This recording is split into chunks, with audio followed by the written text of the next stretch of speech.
Good evening. You're on the air. Hi, how are you? Good. Good. Is this Bill? Yeah.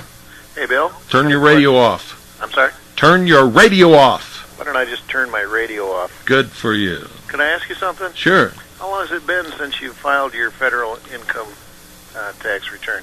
Been a long time. And you're not? Well, obviously you're still walking around free. And Absolutely.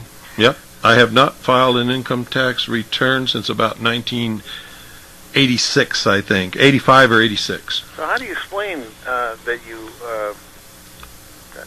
have not apparently suffered any adverse What do you mean not consequences? suffered any adverse consequence? There's a federal arrest warrant for my arrest. If you Okay. go to the U.S. Marshals website, you'll see me listed as armed and dangerous fugitive. Why don't they just come and get you? Why don't you ask them?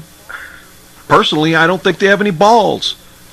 Personally, I think they know that I'm right, because when the U.S. Marshal came up here to try to serve me with something, I ordered him off my property because he was trespassing, because I told him, and he knew he didn't have jurisdiction within this state, and he actually left my property and stood in the middle of the public road to talk to me, because he knew I was right. Now, let me ask you something else. Yeah. Why do you file and pay your income tax? That's what I thought. You haven't got the I'm in- slightest idea, do you? No. Cite to me the law that requires you to do it. Well, I certainly can't. Then who's the dummy, me or you? You see, I've done the research. I can't find any law. I sued the IRS to force them to show me why I should. How much did that They cost? couldn't do it. What kind of legal bills did you incur? Just the filing fee. I represented myself. I see.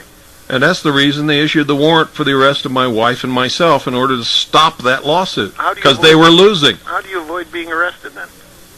Why don't you ask them? Well, I'm right here in my house. There's a warrant. I'm for your right arrest. here in my house, you dummy. Are you listening to me? Well, I can't help but. Ask them.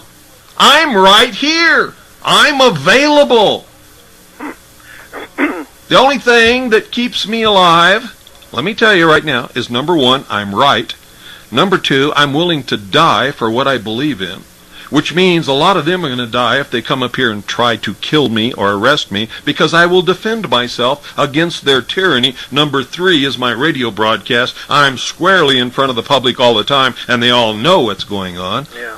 And number four is ignorant people like you that file and pay and don't even know why you're doing it. ignorant people like me don't have a nationally or You don't need a nationally anything. Are you an American? Are you an American? Yes, but Do you I don't- believe in freedom? of course. Do you believe in the United States of America? Bet I do. Can you find a law that requires you to file and pay the income tax? No, I guess. Then why are you doing it? I'll tell you why. Intimidation. No. Don't give me all this bullshit. I'll tell you exactly why. It's because you're a coward. Really? Absolutely, and you know it. You know it, because if you can't find a law that requires you to file and pay it, and you still do it, there's only one reason in this world that you're doing it. It's because you're a coward. Food for thought, Bill. Yeah, well, when you get some balls, call me back. Thank you. Good night. And that goes for the rest of you. 520-333-4578 is the number. Who's the fool? The person that files and pays because they're scared of the IRS in America? A place where there's not supposed to be any despotism or tyranny? Or me, who stands up? See, I stand upon the law. I stand upon the law. Good evening. You're on the air.